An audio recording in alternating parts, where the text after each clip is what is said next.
What's going on, guys? It's Aaron from the Credit Bros here with another video. And today we're going to address the elephant in the room. And that's really how you've been playing around and it's really time to lock in. I know you're probably thinking like, hey, what you mean? What I mean is you've been talking about home ownership, but are you actually ready? And the reason I ask that is because a lot of people say that they're ready to be a homeowner and they tired of renting or they tired of this, tired of that, and it's time. But the number one question I start with, I say, hey, do you have a budget? That's the foundation of home buying. You know, the difference between just dreaming and actually becoming a homeowner is doing a budget.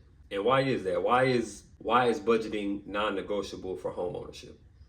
And really, there's some short-term benefits to budgeting that everybody knows about.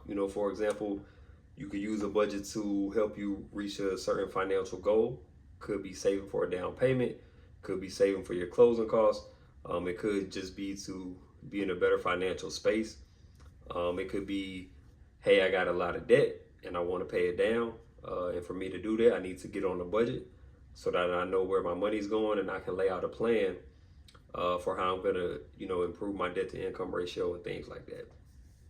So really, when you create a budget, every dollar needs to have a job. You don't want to have any exceptions. You don't want to just say, okay, I got all my bills over here, so I know what that costs, and I'm gonna save, this amount of money, but then I got $500 that's unaccounted for. You can't have that. You don't want to have any money that's unaccounted for. That's not how you do a proper budget. So long term, you just want to be able to lay that foundation so that even after you reach your short term financial goals, so even after you pay off your student loan or you pay off your car or you pay these credit card down, whatever it is, you want to think about the long term impacts of having a budget as well. So maintaining your home, after a purchase, getting on the road to financial freedom, being able to avoid becoming house poor. You want to be able to create that actual financial freedom and not just, okay, I got approved for a home, I moved in, now I can do whatever I want. So where most people fail in that is, like I said before, everybody knows their fixed bills. They know they got the rent, they know they got the car payment, they know they got their utilities. And roughly, and when you're talking about like your rent or your mortgage, and your car payment, your phone bill, like what those expenses are. And even your utilities, like, okay, in the summertime, my electric bill is gonna be about this. In the wintertime, my gas bill is gonna be higher, and my water bills typically go like what those expenses are. But where people mess up is they drastically underestimate or don't even account for the variable expenses, right? So a lot of people ignore how often they eat out. How much are you DoorDash and how much are you going out with your friends? If you like me, I like to play golf. How often do you golf? How often do you go to the driving range? How often do you buy something on Amazon that you didn't even know you was gonna need? And that's where a lot of people overlook and they don't assign money to those things because they feel like they're unknown or they're unexpected. If you got kids like I do, every time you turn around, they got some type of activity, either for the sport they play or they need a tutor or they got music lessons or they going on field trips. And it's not like a crazy expense that you feel like you got a budget or save up for, but the field trip could be $10, but that's $10 that you didn't account for in your budget. And if you got multiple kids, maybe that's happening to you 2 or 3 times in a month. Everybody know the feeling of, hey, you get on a budget, and as soon as you get on that budget, man, that check engine light come on in your car, or you forgot to hey, I got my oil change coming up. So it's not major car maintenance, but I got $60 here, I got $100 here that I gotta shell out. My windshield wipers are old, I need to get new windshield wipers. Just that little stuff, like, hey, I need new air filters for my HVAC system. I need a new water filter for my refrigerator. All of those type of things is what I'm talking about.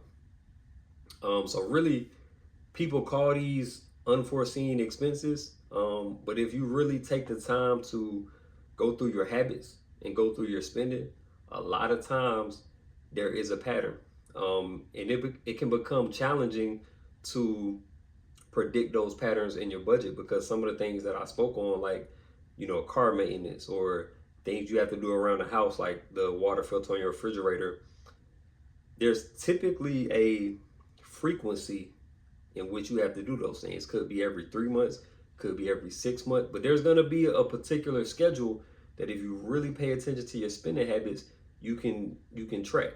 And can you get it exact? No. But you can give yourself a much better estimate than what you're probably currently doing. So, for example, if you spend $50 a week, $60 a week just on random stuff, then just plan for that. Take you a month or 2 months and just look at your Amazon transactions and say, man, me or my wife, for me it's my wife, man, we running it up on Amazon. Like, okay, in a typical week, we spending $82. Just factor that in. And then while you're doing your budget, if you could be disciplined and say, you know what, I'm not going to buy nothing off Amazon this week. Then after you've accomplished that week, you could then take that $82 and you could either roll it to the next week to cover the next week's random purchases, or you could say, hey, I'm going to put it extra towards my goal of paying this debt off, or, saving the money, or, whatever you need to do.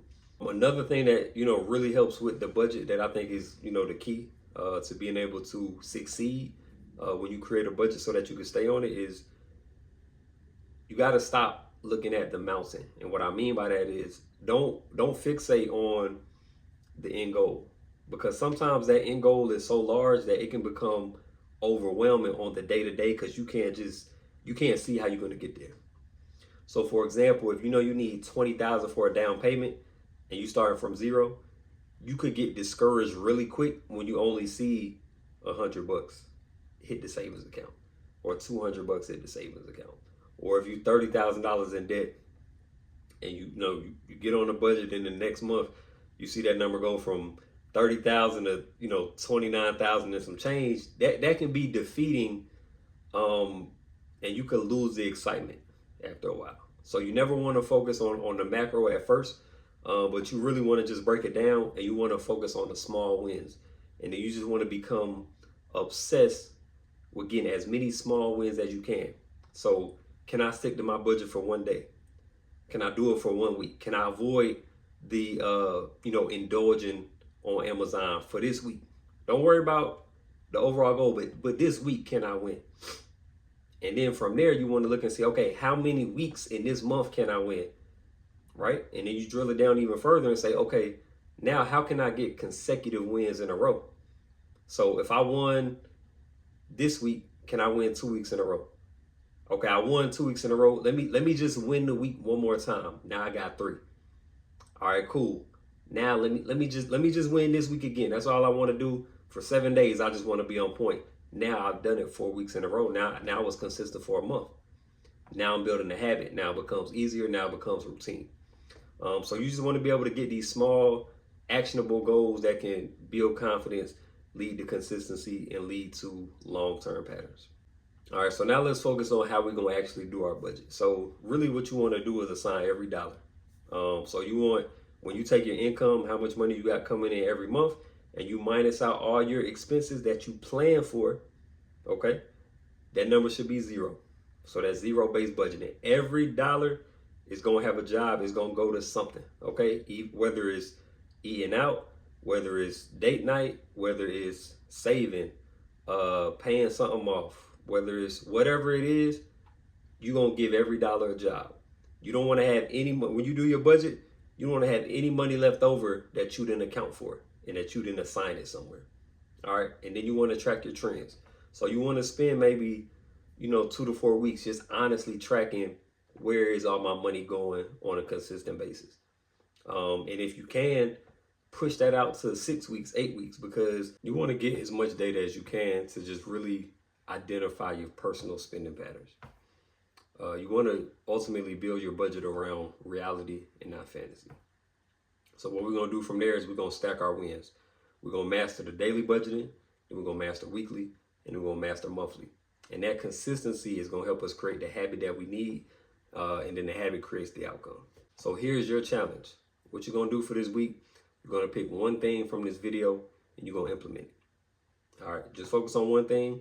Don't try to do the whole thing in one go, but just pick one thing for this week that you're going to implement, whether it be tracking your variable expenses, setting a daily spending limit, or assigning every dollar in your budget. But stop playing, lock in, and your future home is waiting. I'll see y'all in the next video.